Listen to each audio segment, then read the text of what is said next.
তো বন্ধুরা, তো দেখো আমি রেডি হয়েছি, রেডি হয়ে বেরিয়েছি কোথাও একটা যাওয়ার উদ্দেশ্যে। কোথায় যাচ্ছি সেটাই তোমাদের বলবো। চলে এসেছি আমি বাগনান স্টেশনে।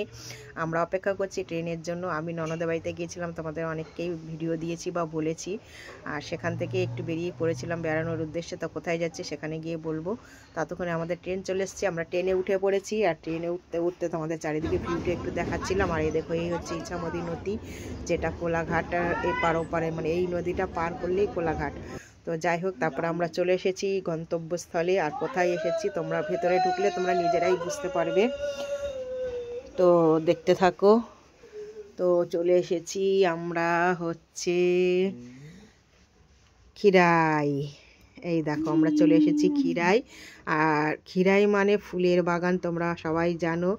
আর বেশ কিছুদিন ধরে খিরাইয়ের খুব মানে ভাইরাল।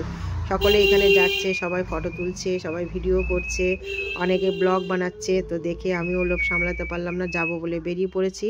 তো চলে এসেছি ফাইনালি। তারপরে আমরা কিছুক্ষণ ঘোরাঘুরির পরে আমাদের খিদে পেয়ে গেছিলো, খেতে বসে গেছি। আর আমরা বাড়ি থেকে পরোটা আলুর দম বানিয়ে নিয়ে গেছিলাম। তো খেতে বসে গেছি দেখো। তারপর খেয়ে উঠে আমরা আবার ঘুরতে বেরিয়ে গেছি। আর শুধু ঘোরা মানে তো শুধু ফুল বাগান, চারিদিকে ফুল বাগান, প্রচুর ফুল। যত দূর তোমার চোখ যাবে তত দূর শুধু ফুল বাগানই দেখতে পাবে। আর দেখো ফুল দেখতে দেখতে, আর এটা হচ্ছে কোথায় সেটা তোমাদের বলে দিই। যারা যারা আসতে যাও, কোথা দিয়ে আসবে, কিভাবে আসবে। হাওড়া থেকে যদি কেউ আসতে চাও অবশ্যই পূর্ব মানে মেদিনীপুর লোকাল ধরবে বা খড়গপুর লোকাল ধরবে। পাঁশকুড়ার পরের স্টেশনই হচ্ছে খিরাই। খিরাই নামবে, নেমে উল্টো দিকে আবার হাওড়ার দিকে খানিকক্ষণ হেঁটে এসে হাঁটা পথেও তুমি আসতে পারো, বা ওখান থেকে মাথা পিছু 30 টাকা করে মারুতি থাকে, মারুতিতে করেও তুমি আসতে পারো। আর দেখো অপূর্ব ফুলগুলো, এগুলো হচ্ছে ডালিয়া ফুল।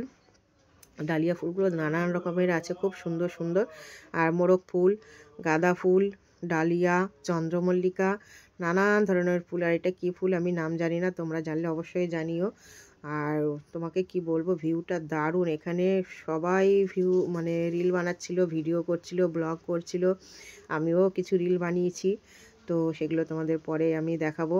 তো দেখতেই পাচ্ছ নানান রকমের এই চন্দ্রমল্লিকা, সাদা চন্দ্রমল্লিকা আর এই হলুদ চন্দ্রমল্লিকা, এটা কিন্তু খুব সুন্দর, খুব দারুণ।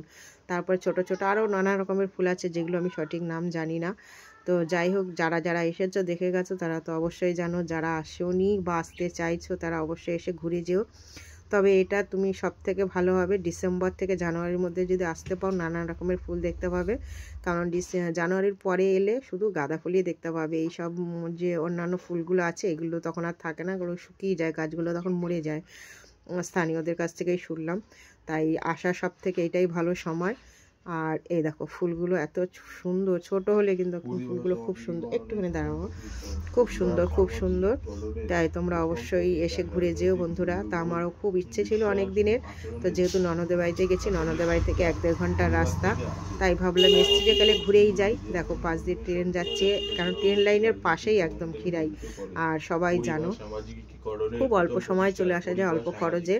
তার সাথে সাথে দেখো ভিডিওতে আমি আর তোমাদের দাদাভাই একটু চলে এলাম ভিডিওতে তোমাদের সাথে দেখানোর জন্য। তারপরে আমাদের হচ্ছে বাড়ি যাওয়ার সময় হয়ে গেছে, কারণ আমাদের বাড়ি ফিরতে হবে।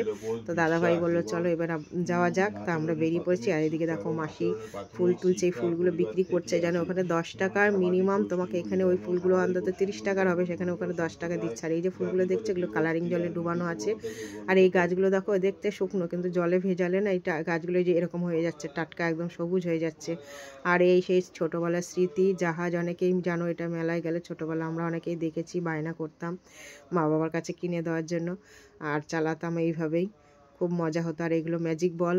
তো যাই হোক, মোটামুটি ঘুরলাম, খুব মজা হলো, সারাটা দিন খুব ভালোই কাটলো। এবার বাড়ির উদ্দেশ্যে বেরিয়ে পড়বো। তারপরে উপর থেকে একটু ভিউটা নিচ্ছিলাম। দেখো চারিদিকে যত দূর তোমার চোখ যাবে, যতদিন তোমার ক্যামেরা যতটা যাবে ততটা শুধু ফুলই দেখতে পাবে।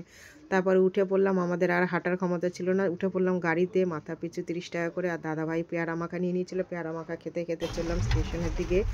তো ভিডিওটা তোমাদের কেমন লাগলো অবশ্যই কমেন্ট করে জানিও, ভালো লাগলে অবশ্যই লাইক কমেন্ট শেয়ার করে দিও।